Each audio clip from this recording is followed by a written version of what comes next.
Hey friends, welcome to our midweek moment. Pastor Nicole here. So glad you clicked on.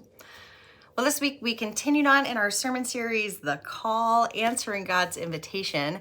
We've been talking about what does it mean to be called by God and how do we explore that in our lives. So last week we talked about listening for the call, and this week we talked about trust, because if we listen and we hear the call, but we don't trust God in the call, then we kind of miss the point, right?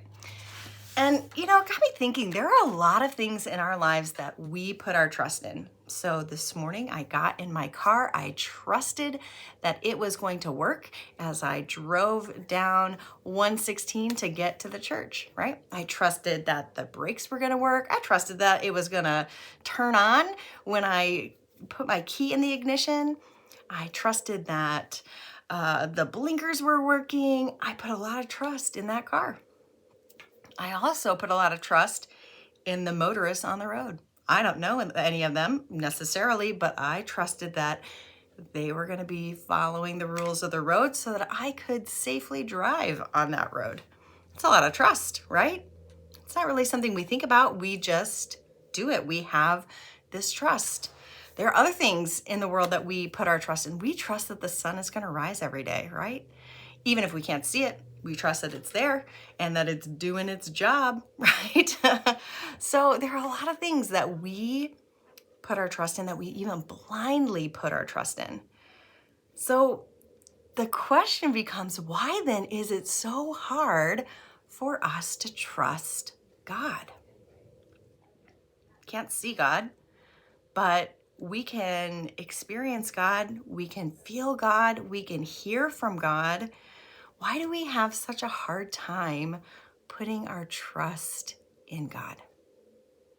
It's a great question. I don't really know that I have an answer, except that sometimes what he calls us to is scary, or it's overwhelming, or we kind of convince ourselves that we're just like making this up.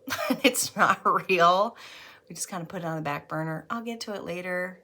There are lots of ways that we choose not to trust God when God calls us. But when we look at the example of somebody like Mary, who as a young teenager received this call from God to be the mother of God, and what does she say? I am the Lord's servant. Let it be with me just as you have said. What incredible trust.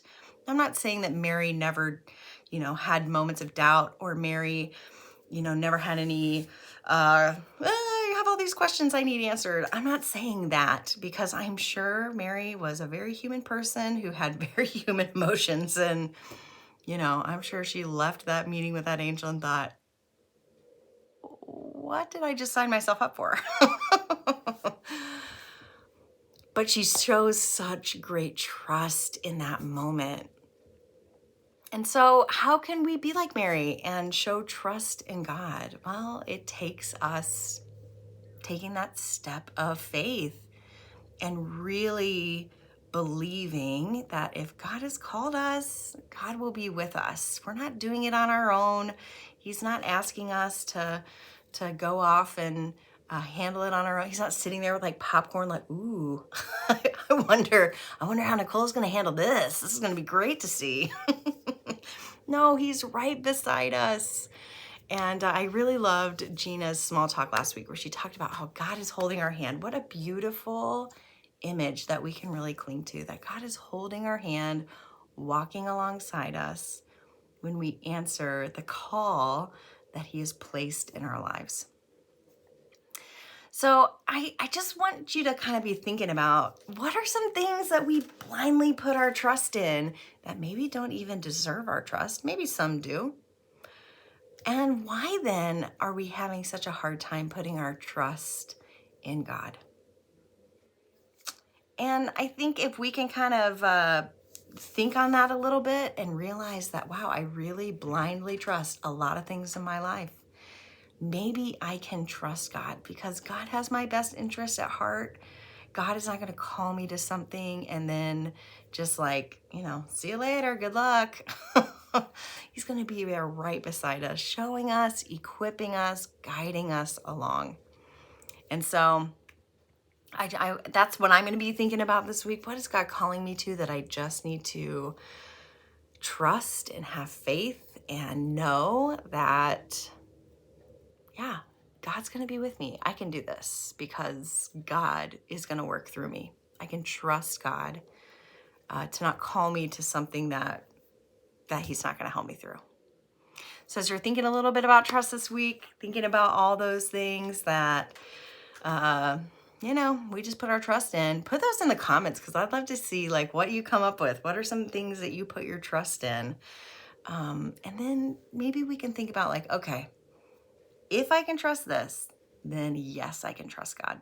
And maybe that'll help us move a little bit down that road of answering our call and being willing to do what Jesus has asked us to do. So we are going to continue on in this series. We've got a lot more to talk about. This weekend, we're going to be talking about how God calls us, and when he calls us, he equips us. This is like one of the biggest things that I hear from people is like, I can't do that. I don't have the skills for that. I don't have the ability to do that. I just can't do it. And we're going to talk about why that is a lie that we tell ourselves. So make sure you join us for worship in person or online, and have a great rest of your week. Get out there and trust God.